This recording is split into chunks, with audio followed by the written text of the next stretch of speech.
तो वह बोझ न मैं सह पाऊंगी, वो दशा न देखी जाएगी। बस धर्म जहाँ को जाएगा, राजन पृथ्वी भी जाएगी। सुनकर यह दारुण व्यथा दिल्ली पति खिसियाए, उठा खड़ग कहने लगा मत मैया बिल खाए। पृथ्वी को गाय बनी हुई देखकर परीक्षित उसके वचनों को सुनकर कि हे महाराज, मैं तो जिधर धर्म जाएगा उधर ही जाऊंगी, क्योंकि इस पृथ्वी में मेरे रहने लायक जगह नहीं बची है। अब मैं इसलिए गाय का रूप धारण कर आपके पास न्याय मांगने आई हूँ। तो आप विचार करें कि यह धर्म रूपी बैल और ये पृथ्वी रूपी धरा जो गाय है, ये कहाँ को जाएंगे। तो सुनकर यह दारुण व्यथा दिल्ली पति खिसियाए, उठा खड्ग कहने लगा मत मैया बिल खाए। तेरे निंदक की जीभ खींच बात भी नहीं कहने दूंगा, तेरे दुश्मन चांडालों का नाम ही नहीं रहने दूंगा। जब चाहा वीर परीक्षित ने मारूं तलवार घुमा करके, मारूं तलवार घुमा करके। त्यों ही कलयुग आगे बढ़कर, त्यों ही कलयुग आगे बढ़कर बोला यूं शीश झुका करके, बोला यूं शीश झुका करके।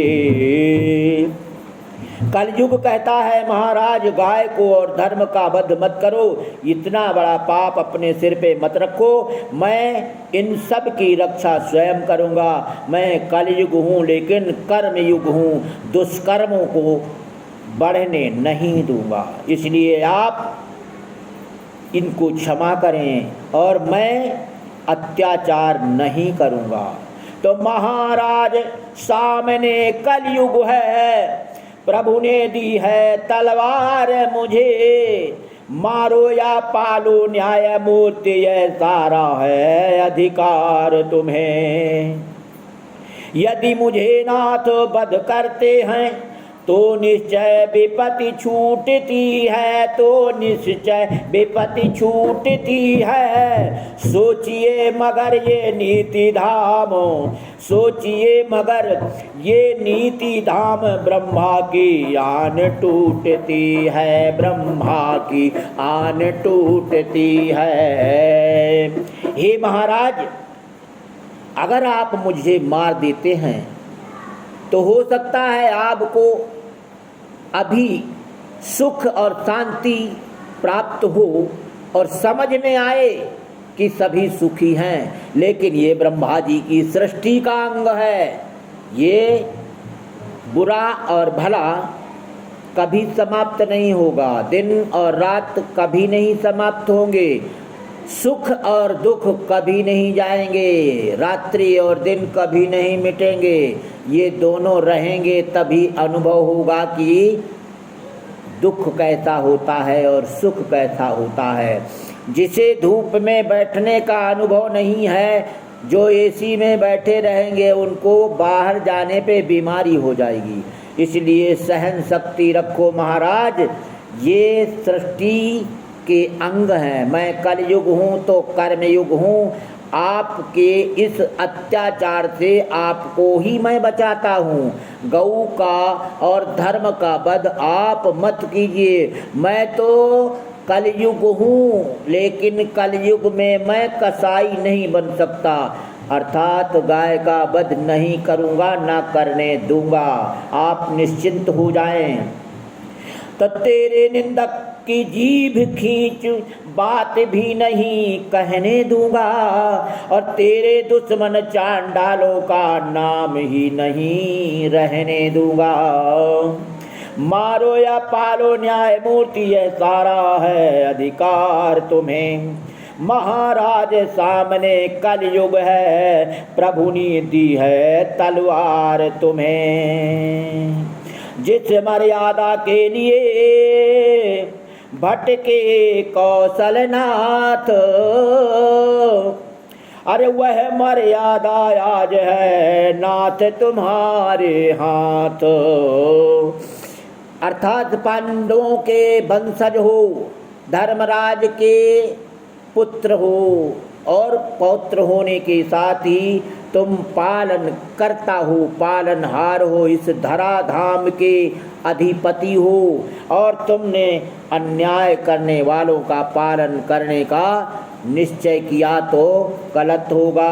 अर्थात मैं अत्याचार करने वालों को खुद नहीं रहने दूंगा। राजन दुनिया एक सी नहीं, दाने के भीतर घुन भी है।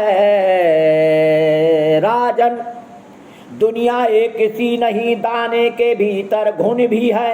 हर एक वस्तु पर गौर करो तो गुण भी है, अवगुण भी है, तो गुण भी है, अवगुण भी है। केवल अवगुण खानी नहीं, जो बिल्कुल त्याग दिया जाऊं। तकलीफ करे यदि सुनने की तो अपने भी गुण बतलाऊं। हे राजन, मैं कलयुग हूँ। कहते हैं ये लोग कि अत्याचारी है, पापी है, परंतु मेरे कुछ सद्गुण भी है। आप सुनने की कृपा करें तो मैं आपको अपने सद्गुणों का भी बखान करता हूँ। सुनिए राजन। अरे सतयुग त्रेता में मुक्ति हेतु सिर पटक पटक रह जाते थे, सिर पटक पटक रह जाते हैं। अरे कलयुग में राम कहा मुख से, कलयुग में राम कहा मुख से, आराम घड़ी में पाते हैं, आराम घड़ी में पाते हैं। सतयुग त्रेता में सोचा ही तो मन सा पाप कहता है, तो मन सा पाप कहता है। अरे लेकिन कलयुग में किए बिना अपराध न सिर पर आता है, अपराध न सिर पर आता है।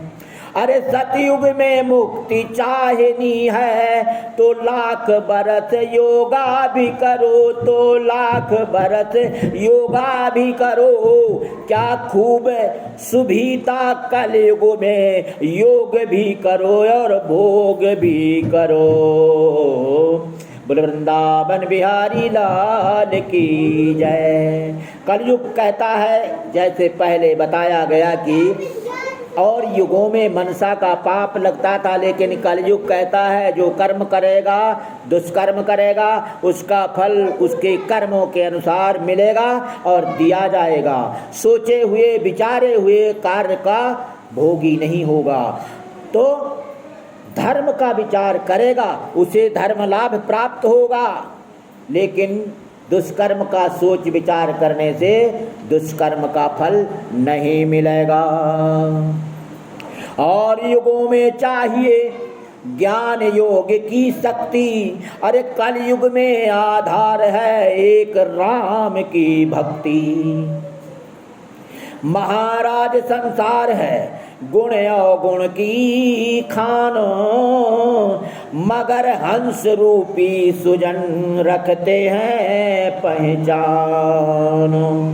कलयुग में कपटी भक्त बनेंगे तो वो पहचाने जाएंगे।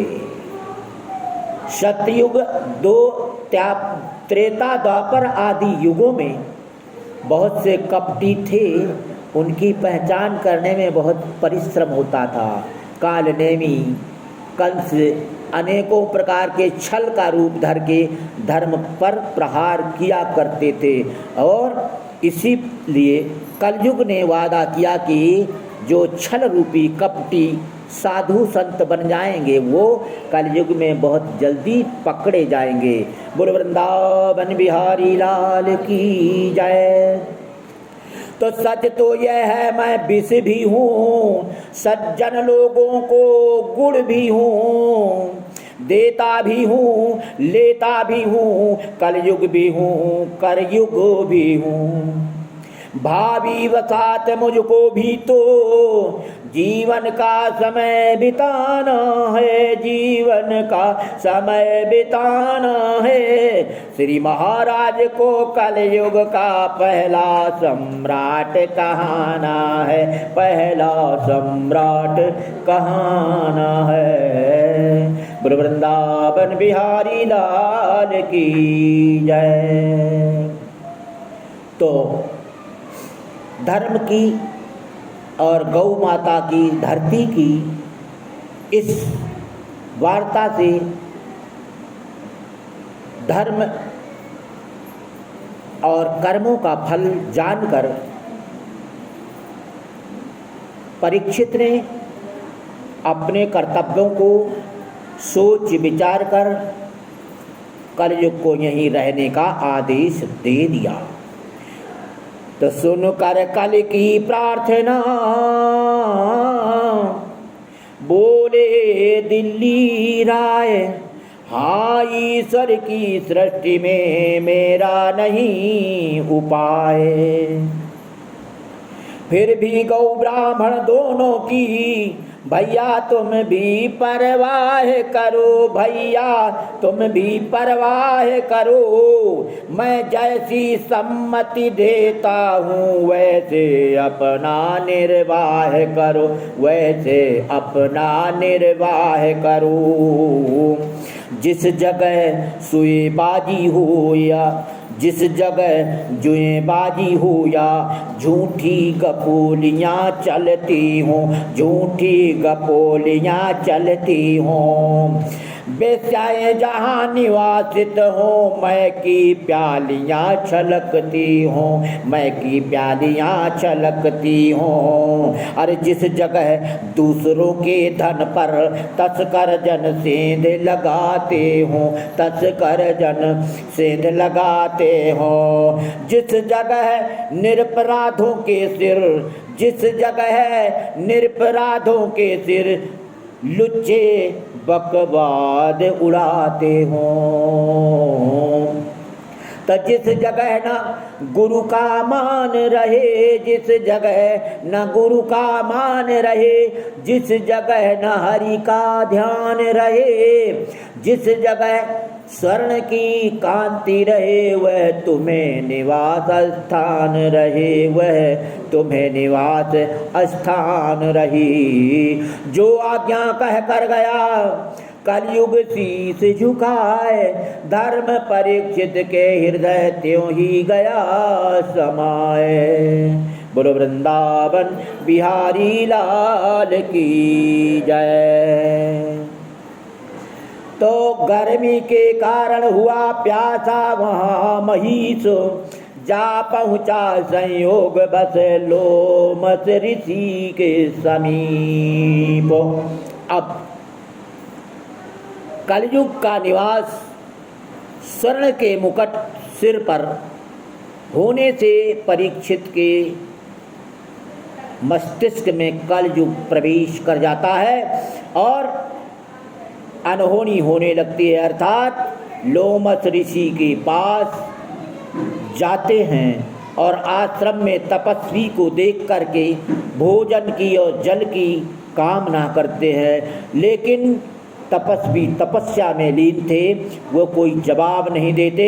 राजा को अभिमान हुआ, मरा हुआ सर्प लेकर लोमस ऋषि के गले में लपेट दिया और भगवान का सिंहासन महापुरुष तपस्वी के अपमान से टिक गया, हिल गया।